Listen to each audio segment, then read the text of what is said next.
Boa noite, professor Ézio. Diálogos 83, mais uma edição. Hoje receberemos essa lenda do ensino de geografia aqui da Paraíba. Eu me sinto extremamente honrado de estar recebendo você aqui. Seja bem-vindo e fique à vontade para dizer as primeiras palavras. Boa noite, Romão. Boa noite aos ouvintes, a todo mundo que está aqui no estúdio também. É muito interessante essa proposta, viu, de dialogar. Romão, a gente se conhece há um bom tempo, não se via anos. Há outro bom tempo. E eu fiquei muito feliz da seu reconhecimento, desse reencontro para a gente conversar e pontuar algumas coisas que a gente não tem tempo de falar no dia a dia, que a gente quase não se vê, né? É verdade. A última vez foi quando o professor pesquisador, inclusive, foi lá no GÁS aplicar uma pesquisa na área de geografia para um de seus livros. Daqui a pouco a gente vai falar sobre eles. Foi a última vez que a gente se viu. E agora se reencontrou graças às redes sociais e à sua jornada como candidato a vereador. Sim, que vou ser muito sincero, a sua programação de campanha, o seu projeto político, bem melhor do que o de muitos candidatos a prefeito. E confesso que acredito até que alguns candidatos a prefeito nem programação tinham, né? Rapaz, eu agradeço esse reconhecimento. É que eu estudo a cidade há muito tempo. E não só estudo, eu vivo a cidade. Eu nasci e cresci aqui e sofro todos os problemas que os cidadãos sofrem com o mau funcionamento da gestão pública. Então, infelizmente, a ideia de ser político não era uma meta de vida, foi uma oportunidade que apareceu, mas eu vi uma chance de tentar colocar em prática esse tempo todo de estudo sobre a cidade. Foi isso. Eu não desmereço a oportunidade, não. Foi válida. Eu não consegui, mas assim, as lições que eu tirei vão pro resto da vida. Que maravilha. Eu acho, inclusive, Ézio, já tinha até falado isso para você em box, que você não deve desistir. Porque há uma quantidade de eleitores que espera esse tipo de candidatura como a sua. Então, assim, acho que você não deve desistir. Não, eu não depende só de mim, porque o que acontece é que a gente não tem candidaturas avulsas. O processo eleitoral ele é um pouco diferente quando você tá fora. Pronto. Qualquer pessoa que quiser ser candidato, ela será candidata? Não é bem assim, porque a política ela é partidária. Uhum. Então, tem que haver um consenso do partido que você faz parte, que o seu nome vai ser, nas próximas eleições, um dos selecionados na nominata da eleição. Então, esse ano eu recebi um convite. Eu nunca tinha sido político. E aí o que aconteceu? Eu aceitei, fui para a convenção. Existe, assim, um trâmite partidário que lhe dá essa possibilidade de você participar. Então, quando você me diz, não desista, não depende só de mim. Entendi. 4 anos é um tempo razoável, vamos amadurecer a ideia. Se na época da política partidária, da época da próxima campanha, existir o interesse do partido, eu tiver com a cabeça que eu estou hoje, aí a gente vai, porque é muito difícil você dizer, não, olha, na próxima eleição, daqui 4 anos, eu estarei, nem sabe, né? Pandemia, não sabe o que vai acontecer. Perdemos tantas pessoas esse ano. Segundo Demócrito, né? Ninguém toma banho no mesmo rio 2 vezes, né? Exatamente. A água passa, o homem muda, mas vamos torcer para que isso aconteça. Se depender, eu digo que foi válida a experiência e se eu tiver oportunidade, quem sabe eu continuarei. A ideia é essa, porque a política, lembre-se, ela é partidária. As candidaturas não são avulsas. A candidatura avulsa, você poderia se candidatar independente de partido, que isso é uma discussão que está começando a ventilar no nosso país, porque existe umas relações de poder internas dos partidos em que o cidadão comum ele começa a ser eliminado aí. Ele começa a não ter espaço para participar nesse momento. Porque na escola não é ensinado política partidária. Não. Você não aprende isso na escola. Você não aprende como participar de um movimento social, como se envolver, onde é que você vai, o que faz um ativista. Nada disso é ensinado na escola. Então, se você tiver de aprender, você aprende com um familiar, você aprende com um amigo. Então, olhe quanto a democracia perde de inserir pessoas num contexto que é extremamente restrito. A política partidária no Brasil ela é muito restrita.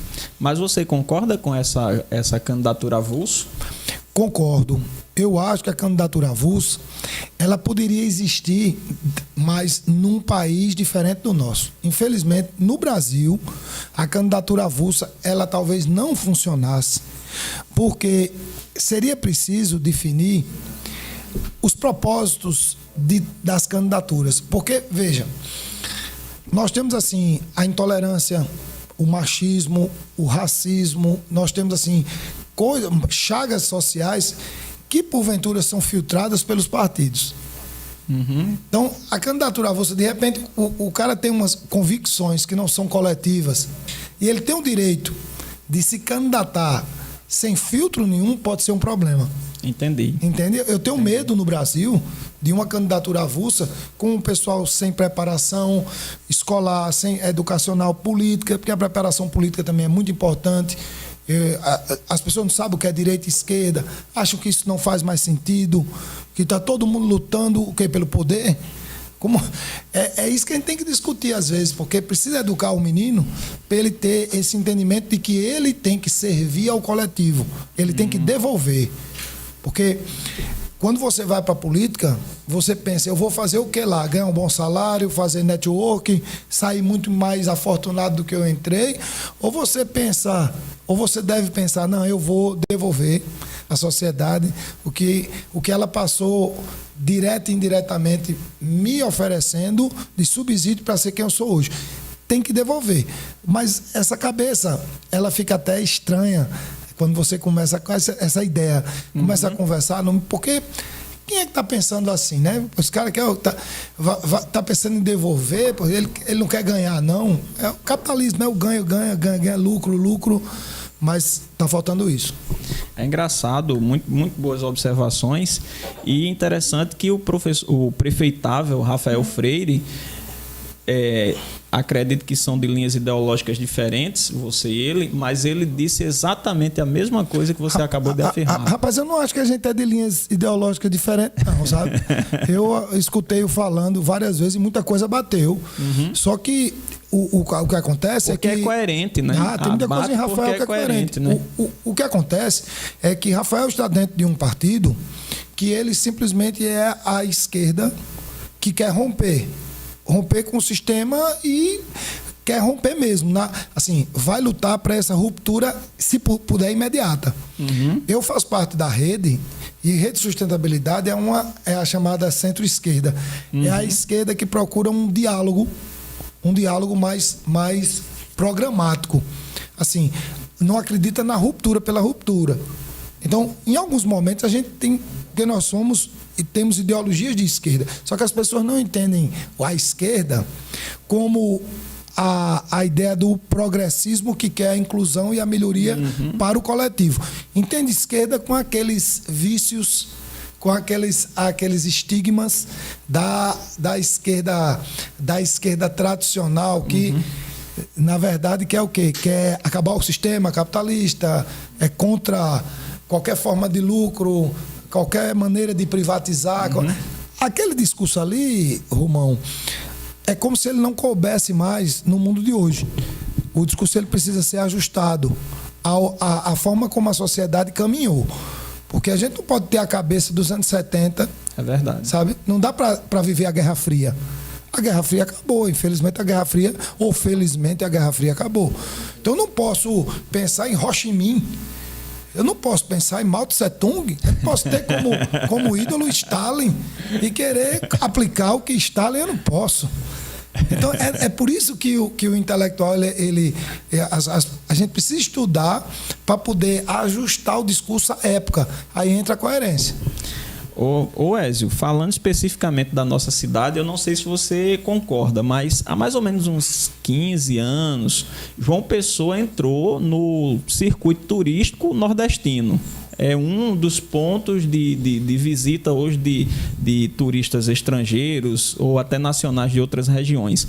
A nossa cidade, ela apresenta estrutura para o turismo em larga escala? Não. Por que não? Ela tem potencial. Estrutura, ainda não. Há uma diferença. Porque João Pessoa tem uma posição geográfica maravilhosa.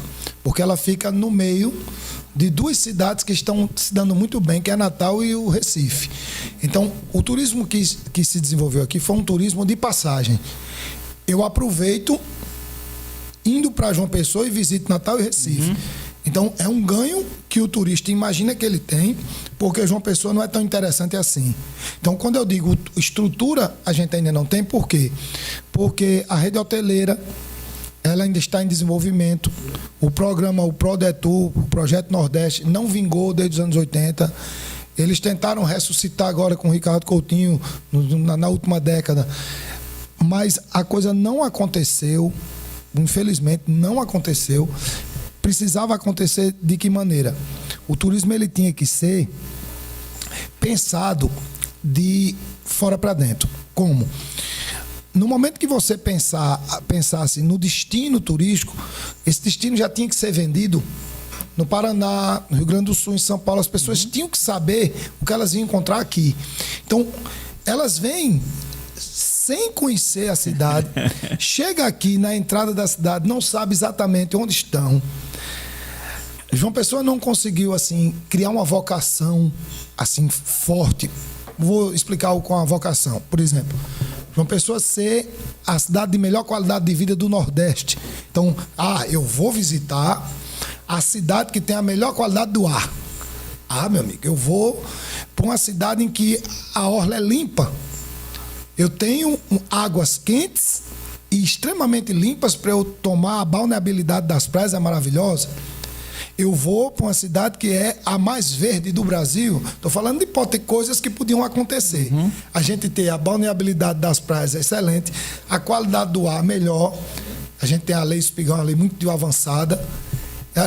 Nós poderíamos ser a cidade mais verde do Brasil. Nós não conseguimos.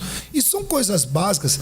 A terceira cidade mais antiga do Brasil, temos um centro histórico com pessoas capacitadas para assim, levar o turista a refletir sobre o passado do país a partir de João Pessoa, ver João Pessoa como assim, um elo entre o Nordeste que deu certo e o Nordeste que nunca aconteceu, o Nordeste que nunca aconteceu e o Nordeste que poderia dar certo.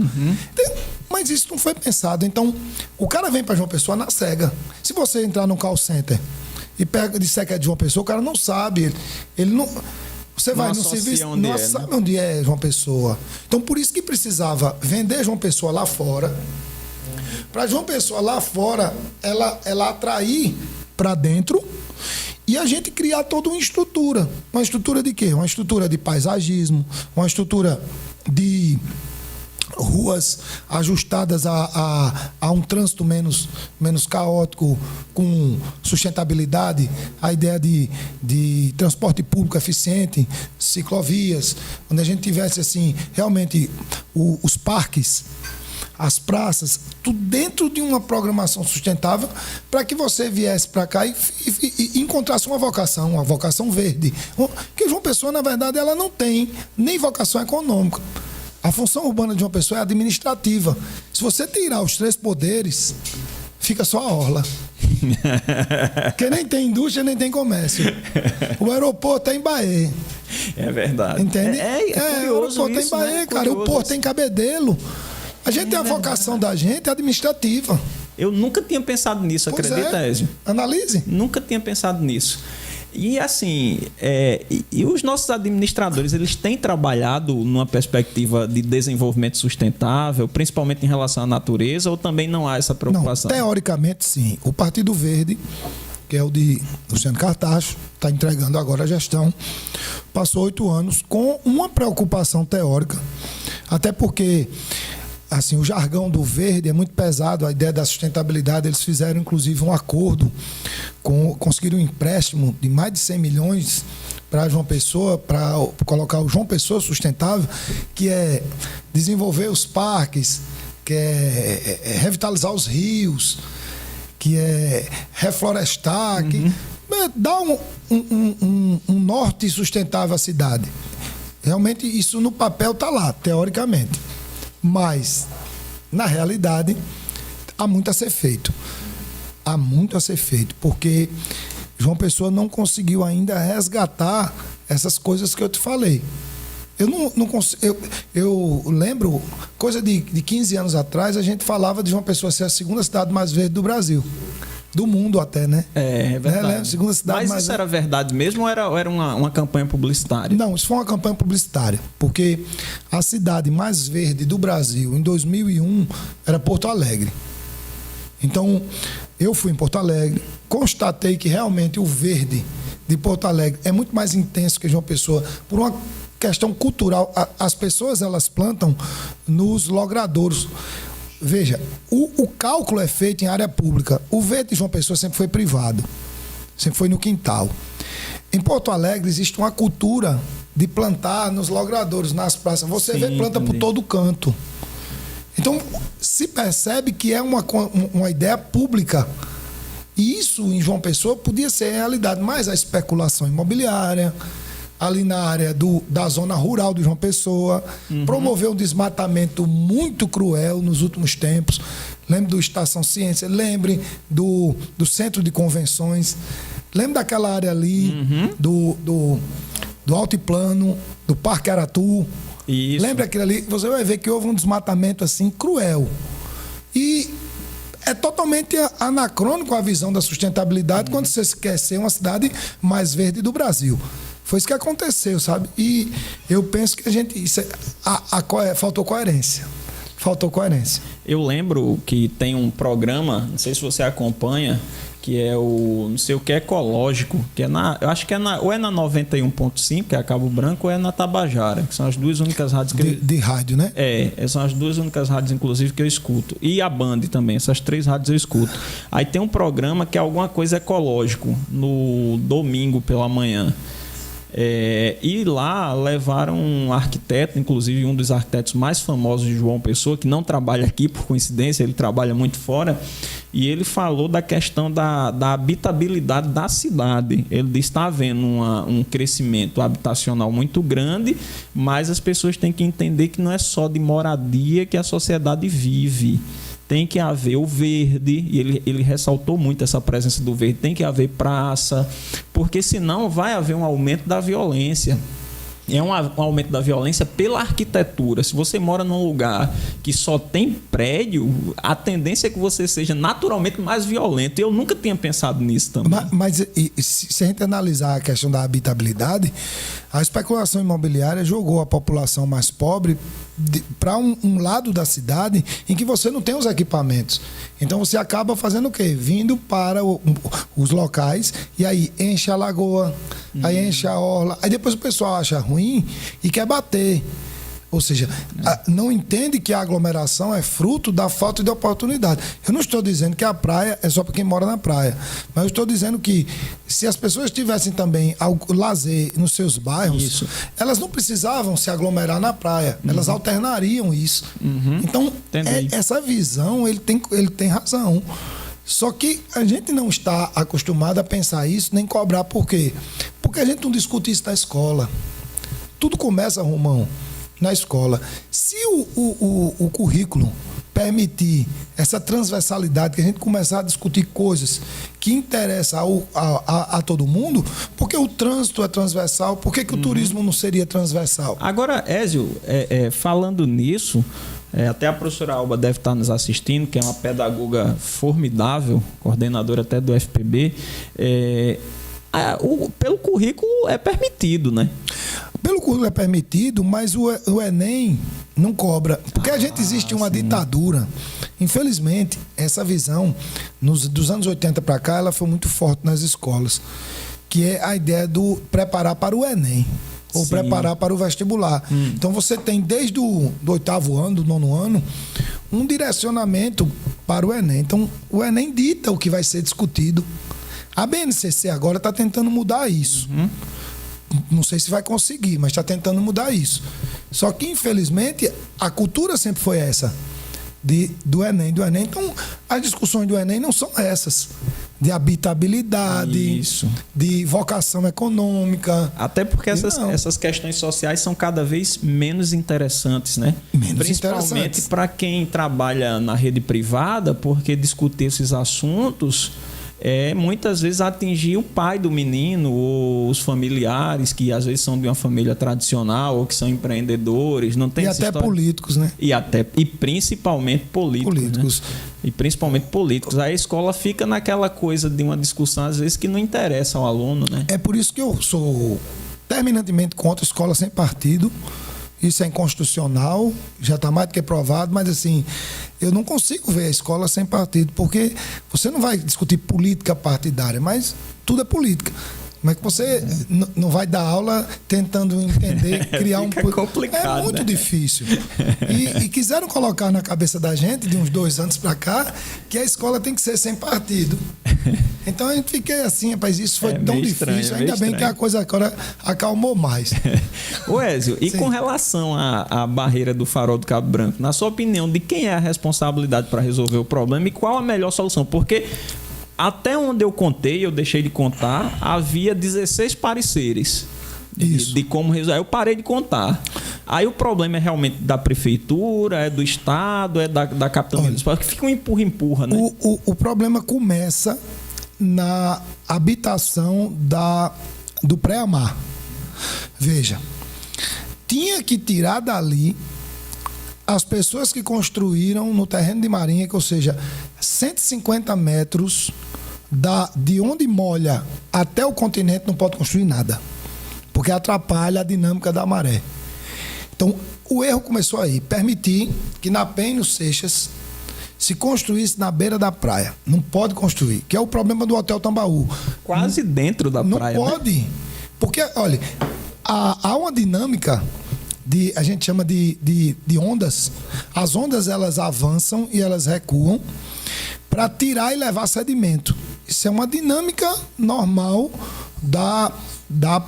do mar. E aí, numa linguagem mais simples, o que é que acontece? Como construíram ali, há um tempo, isso é coisa de 2, 3 décadas, as construções eram liberadas, começa a desorganizar esse movimento de retirada de sedimento e de reposição de sedimento. O freio do mar, do avanço do mar, é justamente a areia que é colocada. Então, no momento em que aquela areia não consegue ser colocada e retirada, o mar avança e começa a quebrar. Então, isso já era um problema que podia ter sido evitado. O segundo problema é a retirada da vegetação da encosta. Essa retirada da vegetação da encosta, ela vem justamente com a ocupação da parte de cima. Ou seja, o Estação Ciência foi uma ideia criminosa. Criminosa no sentido ambiental, porque vai acelerar o processo de degradação da falésia. Que a falésia é viva, ela vai cair. Mas, construindo embaixo, desorganizando a ida e a volta das ondas, a retirada e a deposição de sedimentos, com a habitação em cima, com a construção em cima, que vai comprometer a vegetação da encosta, que segura o material de cima, aquilo ali praticamente ficou impossível de evitar o desmoronamento. Então, veja, são 3 situações, né? A construção embaixo, a construção em cima e a retirada da vegetação original que segurava na encosta. Então você já está dizendo a mim que para resolver o problema tem que desapropriar lá, replantar. Isso, e tem que evitar que haja qualquer outra coisa naquela área da Estação Ciência, ali tem que ser totalmente... Tá entendendo? Agora existe o enroncamento. Eu tô rindo porque eu tô pensando na população que habita aquela área, que não é uma população que tem poder político, né? Não, isso não vai acontecer, a gente sabe disso. O que eles vão fazer é o enroncamento aderente. Que o enroncamento aderente é uma técnica que se cria uma rampa de pedra para que a água, a onda, ela não bata, ela deslize, ela vai e volta. Em vez de ela se chocar, ela vai e volta. Até o prefeito apresentou um enroncamento, não sei se vai funcionar. Mas peraí, agora você está falando de uma coisa, eu estou lembrando do seguinte, que apareceram um monte de rochas ali em Cabo Branco. Será que não já foi essa não, ideia? Aquilo ali são os gabiões que foram enterrados nos anos 70. Que na hora que eles foram mexer para fazer a obra nova, aí as pedras que estavam enterradas... Que era essa obra da barreira. Não, que é diferente. O enroncamento, a primeira vez que foi colocado é agora. Sim. Eles faziam os gabiões, que era o seguinte, linhas de pedra dentro do mar, para evitar que lá dentro a onda avance. Isso nunca funcionou, nem em Manaíra, nem em Lucena, nem em canto nenhum vai funcionar. Porque o problema de Manaíra é o Hotel Tambaú. Desorganizou a retirada e a deposição, a colocação e deposição de sedimento, e retirada de sedimento. Então, o hotel não podia ter sido construído ali. Ali é um pontal, não podia construir o hotel. O João Agripino construiu o hotel, não tinha entendimento ambiental nenhum e a gente se acostumou com essa ideia. No Bessa tem muitas construções que são numa linha de espaço que não pode. A 150 metros não é para construir. Da beira da praia, onde molha, para o continente. Não é para construir nada ali. Aí o pessoal construiu e agora está sofrendo. O que é que pode acontecer? Tem um tipo de enroncamento que ele tem o airbag, que é o seguinte: na hora que o mar está muito forte, a onda está muito, assim, a quantidade d'água é muito maior, então ele abre e ele permite com que essa água não encoste. É como se ele fizesse a rampa mais cedo. É caro. Não sei se vão colocar aqui, mas o que foi feito agora, eu não achei, assim, pelo que eu vi, eu não fui lá, eu vi pela televisão, eu achei estranho, assim, meio diferente, não sei se vai dar certo. Colocaram as pedras à disposição delas, eu não sei se vai funcionar, porque tem que funcionar, tem que a onda, ela ir e voltar como uma rampa. Não sei se vai dar certo. E tem como fazer test drive disso? Rapaz... O cálculo tem que ser totalmente antecipado, tem que fazer, problemas. Olha, o grande problema dali é o EIA-RIMA que não foi feito. É o estudo e o relatório. O estudo de impacto e o relatório de impacto, que a Procuradoria diz que existe, mas o pessoal da universidade procurou e não encontrou. Tem que fazer um novo estudo. Ali, antes de colocar o enroncamento, tinha que ser contratado um estudo e um relatório de impacto ambiental para a gente chegar a ver a gravidade e fazer de acordo com o estudo. Não foi feito. Eu não tenho esse conhecimento. Eu acho que não foi feito. Eu escutei pessoas da área dizendo que não deu tempo fazer, porque o estudo demora. E aí foi entregue agora a obra. Deus queira que tudo corra bem. Aí você já disse tudo já. É meio complicado, né? Eu dei meu parecer aqui, né? O humano tem que dar uma forcinha lá, né, rapaz? Não pode deixar... Fazer o quê, assim, né? Ô, Ezio, agora falando que o humano tem que dar uma forcinha lá, o Amapá ficou aproximadamente 18 dias. Isso a gente vai ficar registrado para a posteridade. Nós estamos em 2020 e um estado inteiro, vamos dizer a capital ficou 18 dias sem energia.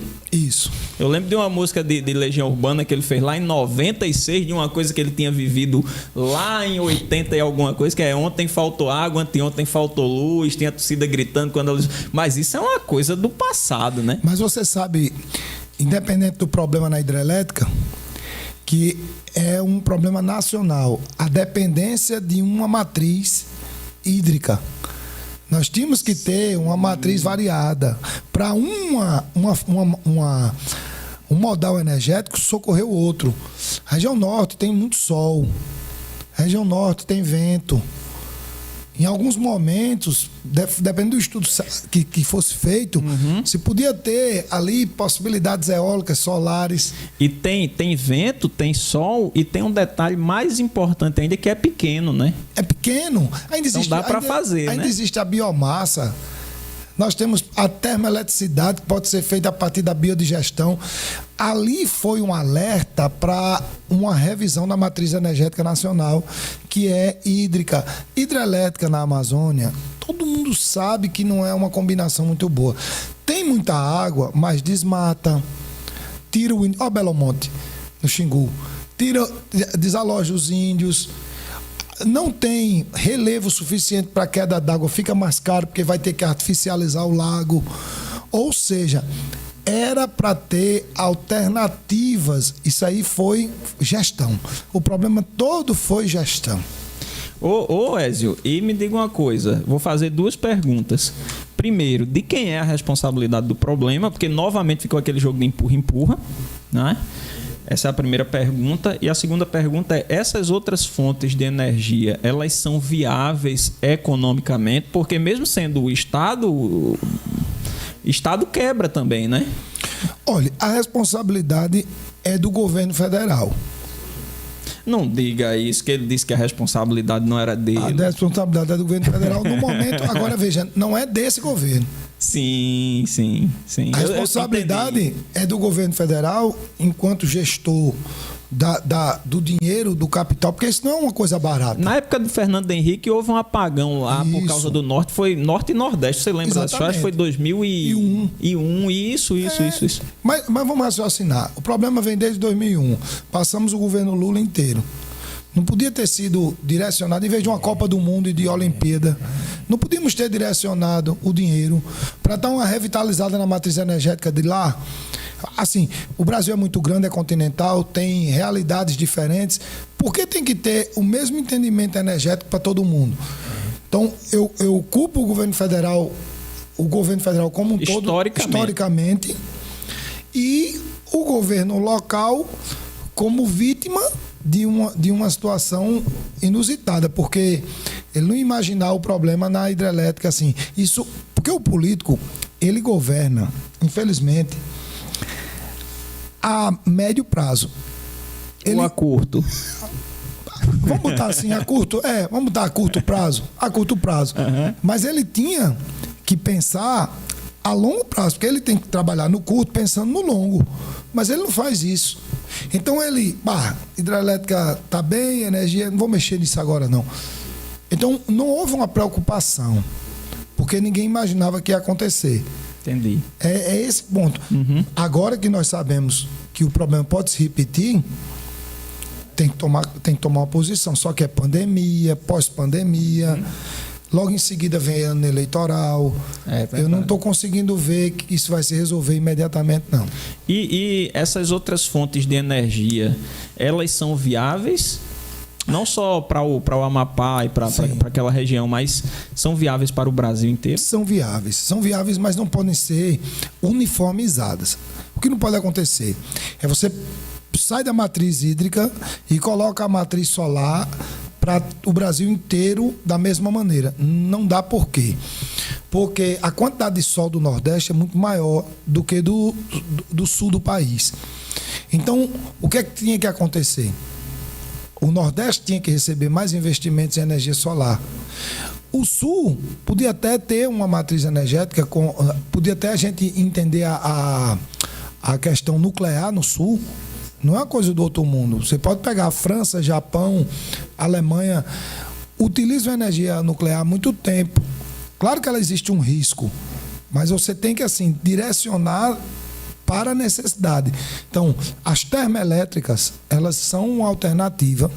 É um pouco mais caro, mas não vai colocar em todo lugar. Vai colocar de acordo com a demanda. Então, eu acho assim, poderia-se usar a termoeletricidade no Centro-Sul, a energia solar no Nordeste e eólica, e na região Norte, que é uma região muito carente de infraestrutura, o pessoal usa diesel ainda, a gente trabalhar a biomassa. Porque a biomassa, ela é produzida, o lixo, a gente tem a produção de lixo constantemente. Isso, verdade. E ali, como as populações não são tão grandes assim, é uma população não é tão exagerada assim em alguns lugares, dava para, assim, o custo operacional era mais assim, mais otimizado. Entendi. Tem que ter um estudo, mas a grosso modo a gente tem que, onde tem mais gente, energias mais limpas ou energias assim mais eficientes, mais eficazes. Uhum. Uma São Paulo, você não pode ter um apagão desse em São Paulo. Não pode ter, imagina, mais não pode sério ter. ainda. Por conta de hospitais, então você tinha que ter um sistema de segurança que possibilitasse uma tranquilidade até para o setor produtivo. Por isso que a energia nuclear ela ainda é usada no Japão. Tem risco? Tem. Agora, por que o risco? Porque falta o quê? Falta fiscalização, falta gestão. A Angra 1 mesmo no Brasil, ela em alguns momentos teve risco de acidente. Angra 1, Angra 2, Angra 3 não terminaram ainda. Então, Romão, é por aí. Agora, claro que tem que estudar, né? Tem que ir em cada casa e fazer o estudo coerente para poder... E é como a educação, né? Tem que ser regionalizado, não tem jeito. Tem que ser regionalizado. Não adianta... Porque a gente caminhou dessa forma. Isso foi da ditadura, planos de desenvolvimento. Vamos fazer o PIN, Plano de Integração Nacional. Então vai ser estrada em todo canto da mesma forma. Vamos fazer. Não funciona. Não funciona. Agora, a minha pergunta é o seguinte: naquela época, na época da ditadura militar, vamos fazer o PI e tal, não tinha gente especialista para dizer, não vai por aí que não dá certo? Tinha, mas o que é que preponderava? O fora para dentro. Os interesses nacionais eles não eram levados em conta. Quem definia o que o Brasil ia fazer ou não eram os Estados Unidos, Guerra Fria. A gente tem que entender que as relações de poder elas nunca acabaram. E naquela época, o Brasil servia a um contexto geopolítico. Então, o Brasil não tem ferrovia. Concorda? Que o Brasil não é um país desse tamanho. Até tinha, né? Até tinha. E a malha ferroviária foi sendo destruída. Mas nunca foi boa. A malha ferroviária da gente nunca conseguiu chegar a 100 mil quilômetros. Nunca. Num país de 8 milhões. Nunca conseguiu. E foi privatizada, assim, sucateada. Mas, assim, por que o rodoviarismo foi tão importante para o Brasil? Para escoar o quê? Para escoar automóveis. Quem produzia esses automóveis? Para a gente refinar petróleo. Quem refinava esse petróleo aonde? Entendeu? É fácil de encontrar a resposta, né? Ô Ézio, o presidente e a família têm, falando de desenvolvimento, falar de desenvolvimento hoje no Brasil ainda é falar de infraestrutura, mas em outros países falar de desenvolvimento é falar de tecnologia. Sim. Certo? Aqui a gente ainda está pensando na infraestrutura, né? Isso. Não na tecnologia. Mas o presidente e a família têm razão nesse levante contra a China em relação à vacina e esse 5G? Com relação à vacina, ele tem. Tem, cara. Por quê? Porque a vacina precisa ser testada. A vacina não pode, de jeito nenhum... Porque, olha, a vacina, todo medicamento, ele tem possibilidade de ter efeito colateral. E alguém se deu mal com um tipo de vacina. Tomou e houve até óbito. Então, estão ainda estudando se foi realmente por conta da vacina, se tinha sido uma predisposição. Mas, assim, eu acho que a vacina tem que ser mais testada. Ele tem razão. Porque a culpa vai cair em quem? No momento em que ele libera uma vacina, sabe?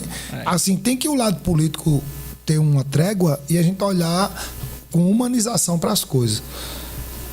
Alguém vai inventar essa vacina. Essa vacina vem e quem inventar vai ganhar muito dinheiro com ela. Isso. Mas tem que ter calma, porque a gente pode ser usado como cobaia. São vidas humanas que estão aí expostas à sorte, né? À própria sorte, porque alguém está morrendo todos os dias com esse vírus. Há uma preocupação do comércio, do setor produtivo de voltar a funcionar, porque mais 6 meses de pandemia não vai ficar pedra sobre pedra. O Brasil não segura 6 meses mais. Agora a economia já vinha de frangalhos. Já vinha desde 2015, eu acho, por aí. Por conta da corrupção. Mas assim, veja, qual é o maior problema do país? Tem sido a corrupção ou a desigualdade? A gente tem que analisar, porque, veja, se alguém vende o voto, é porque essa pessoa espera uma oportunidade de levar alguma vantagem financeira nesse momento. Será que se essa pessoa tivesse boa qualidade de vida, com condições intelectuais ideais, ela vendia o voto? Não vendia, né? Se ela não vendesse o voto, entraria um político inescrupuloso para roubar o país, a chance de um político melhor numa população em que a desigualdade não é realidade, não era maior? Então, quando a gente começa a pontuar, não, o problema é a corrupção, sim. A corrupção é um efeito. É um já, efeito de um. É o que você vê imediatamente. A corrupção, o desvio, falta na saúde, porque o cara tirou. Assim, mas por que aquele cara que tirou está ali? Eu vi exatamente isso na política agora, como candidato, que não há diálogo. O cara que está na rua, o que é que ele sente? Ou ele não olha para você, porque ele tem nojo da política, ou ele lhe pede R$50 para votar em você, ou simplesmente ele se abstém até de lhe ouvir. Assim, nós estamos vivendo um hiato. A democracia ela se torna mentirosa nessa hora porque o cidadão comum ele não tem como participar.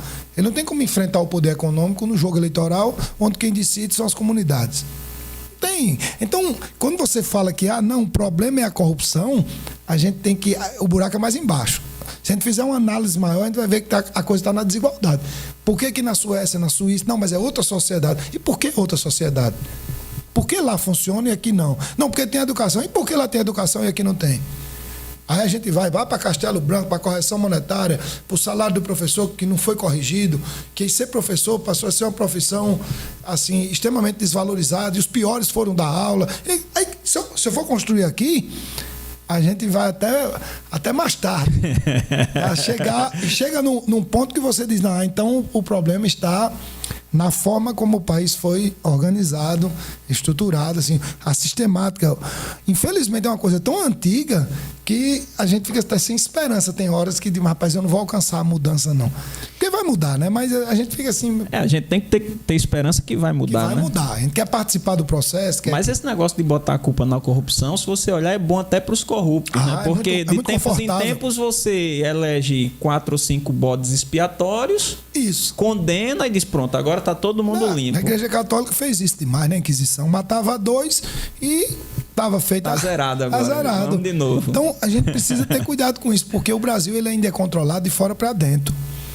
O Brasil não é um país que tem autonomia. As relações aqui, elas são gerenciadas fora do país. A gente não entende isso, porque também a escola não é preparada para explicar isso. A gente não tem como explicar isso. Quando alguém entende isso, fica fora do jogo, faz um concurso, fica ganhando seu dinheiro. Porque há uma crítica ao concurso público no Brasil. Sabe o que é que os empresários dizem?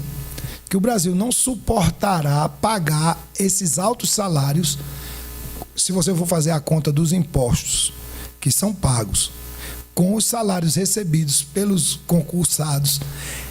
Eles dizem que essa matemática ela não bate, que o Brasil não tem condições, pelo que arrecada, de pagar esses altos salários proporcionalmente, que isso aí é surreal, que o Brasil tinha que, pelo salário mínimo e pelos impostos, pagar um salário muito menor, um juiz. Existe essa discussão. Mas você concorda que isso é verdade? Eu concordo que os salários são baixos em muitas categorias. Eu sou a favor da isonomia. Eu acho assim... Tem que ter o salário, mas não pode ser tão segregado, assim, tão assim, compartimentado. Não pode o judiciário ter salários tão altos em relação ao magistério. Deixa eu refazer a pergunta. Quem diz que vai chegar uma época que o Estado não vai conseguir pagar tantos funcionários públicos, defende a ideia de que o Estado está cheio. Isso. E precisa enxugar. Aí a minha pergunta é, o Estado está cheio ou poderá ficar se continuar nessa mesma filosofia ou ele está no percentual certo para que possa funcionar? Porque também o Brasil tem um sistema de governo que tudo, em teoria, né, é providenciado pelo setor público. Educação, saúde, segurança, em teoria, né? E aí, por isso, justificaria uma carga tributária tão alta, né? E aí até para poder manter esses servidores na ativa. Aí a minha pergunta é, você concorda com esses empresários que dizem que a folha estatal está cheia, está inchada, que vai chegar uma hora que vai se tornar insustentável? Essa é a primeira pergunta. Depois você pode até concluir seu raciocínio e depois você responde essa. Do jeito que está, o Estado não vai suportar. Precisa ter precisa de reformas. A primeira reforma é a tributária. Sim. Precisa fazer a reforma tributária para quem tem mais pagar mais. Porque não pode o cidadão comum pagar a mesma carga tributária. Sobretaxar fortunas? Não pode. Sobretaxar fortunas é uma coisa interessante, porque isso entra na ideia do nacionalismo, que alguns candidatos a presidente discutiram isso e foram muito bem aceitos. A ideia de que, não, eu sou empresário, mas eu não contribuo o que eu poderia contribuir. Porque eu vou contribuir sozinho. Enquanto classe, eu posso contribuir mais, mas se todo mundo contribuir. Então, tem um candidato a presidente que falou disso. Lembra? Tem. Então, ele tem razão. Ele podia contribuir mais. Será que o empresário alemão ele não contribui mais para a Alemanha do que o empresário brasileiro? Que o empresário brasileiro bota dinheiro fora do Brasil. Que é mais interessante lá fora o dinheiro consegue se perpetuar muito melhor lá fora do que aqui. Porque aqui os impostos, o problema de infraestrutura, a carga no Brasil passa 3 dias no porto parada, por conta da burocracia, né? E ainda tem a corrupção, não é vantagem o dinheiro aqui. Mas se a gente fizesse a reforma tributária, desse essa conotação tributária, assim, uma possibilidade do dinheiro realmente voltar, porque o consumidor ele paga o imposto e a gente ter condição de ter esse dinheiro de volta, ia ficar mais barato viver no Brasil, porque você paga 2 vezes.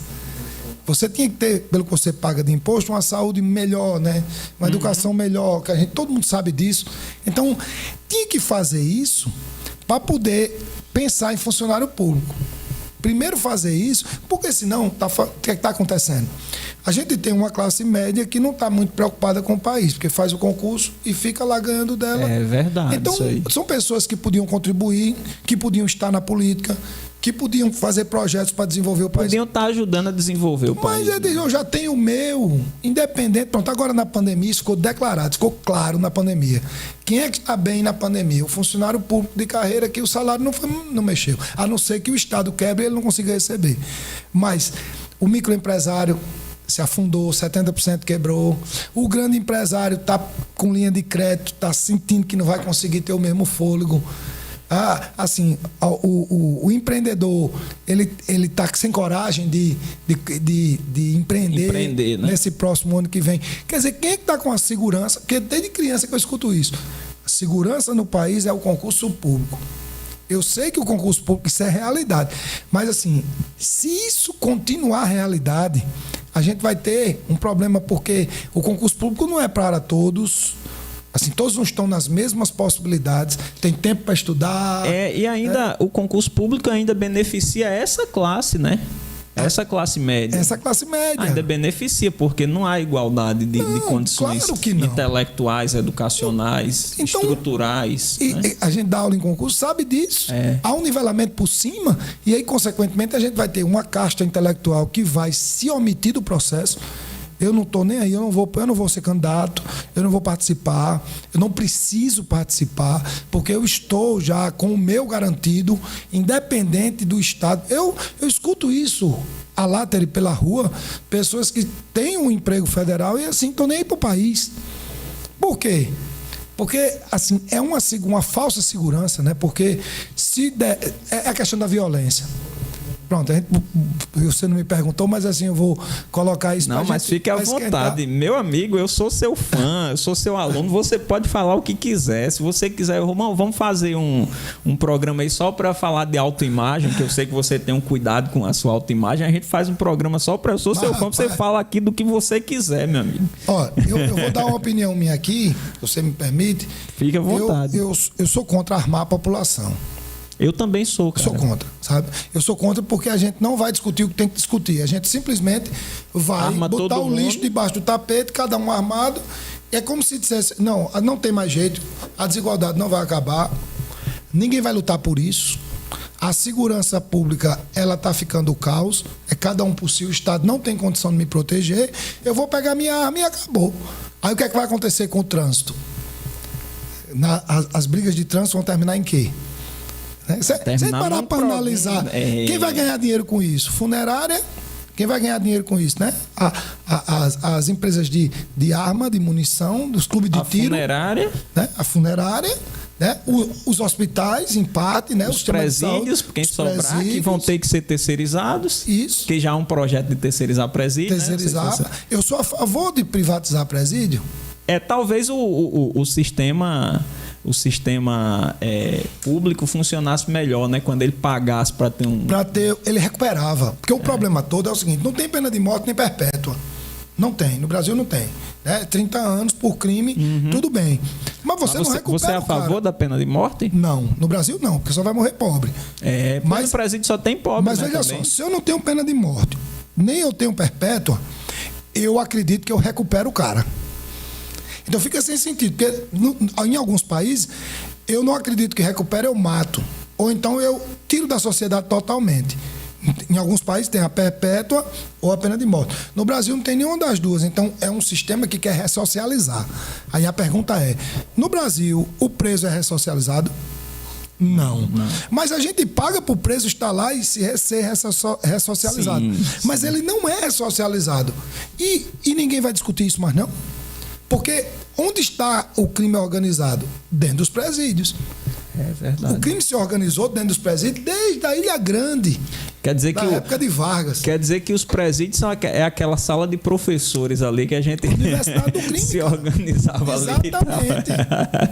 Então, eu faço essa análise que a gente precisa, assim, começar a pensar a desigualdade como uma coisa sistêmica, uma coisa... É como se tivesse interesse. Porque eu vi isso agora na política. Rapaz, pessoas que estão na política há 30 anos que não estão na rua pedindo voto. Políticos que estão há 2, 3 mandatos, que não estão... Por que não estão na rua pedindo voto? Porque ele não precisa do desgaste de ir para a rua pedir voto. Ele tem um curral, ele tem um esquema financeiro que ele alimenta há 4 anos e que ele injeta dinheiro na época da eleição, em que vai dar os votos que ele precisa para ele se manter no poder. Tem uns caras que a gente nem conhece, né? De pouco esse cara é vereador. Esse cara é vereador como? Nunca viu. Nunca vi esse cara na rua, esse cara não tem projeto social, esse cara não tem nada. Então, veja só, se a estrutura política é essa, como é que a gente vai pensar em resolver a desigualdade para a desigualdade gerar um melhor funcionamento político para colocar pessoas interessantes que lutem pela sociedade e a gente tenha menos violência e uma sociedade mais organizada. Então, as feridas têm que começar a ser curadas na parte de baixo, na desigualdade. Mas quando você diz isso, você é esquerdopata. Isso, você é visto como uma pessoa que, assim, está vivendo um mundo paralelo. O mercado não caminha para essa discussão. Essa discussão ela não é imediata. Essa discussão ela é para 30 anos. Mas ninguém quer começar a fazer isso. Então, meu amigo, se ninguém começar a discutir a desigualdade, a gente não vai chegar a lugar nenhum. Wesley, deixa eu só te interromper um pouquinho, que é a primeira vez. Nós estamos aqui no estúdio 11K, gentilmente cedido pelo meu amigo Lincoln. Lincoln, vai ficar gravada essa live? A gente não pode perder uma live dessa, né? De jeito nenhum. Aí eu não preciso me preocupar. No YouTube e pro Instagram. Instagram tem aquele tempo, né? Não, agora você pode deixar salvo lá no Instagram. Eu posso carregar depois. Eu vou fazer o seguinte, eu vou encerrar esse primeiro tempo da live dizendo, Aline Figueiredo, que foi sua aluna, está dizendo aqui também, sou fã, saudades das aulas do professor Ézio. É a live com maior audiência que nós já fizemos desde o início da pandemia. Foi mesmo, rapaz. Tá vendo como você é querido? Não só querido, né? Porque eu acho que é querido porque é inteligente. Né? Então essas coisas vêm, aí vem o carisma, aí vem todo o restante, mas é a live com maior audiência desde que nós começamos a fazer. Lincoln, vamos encerrar.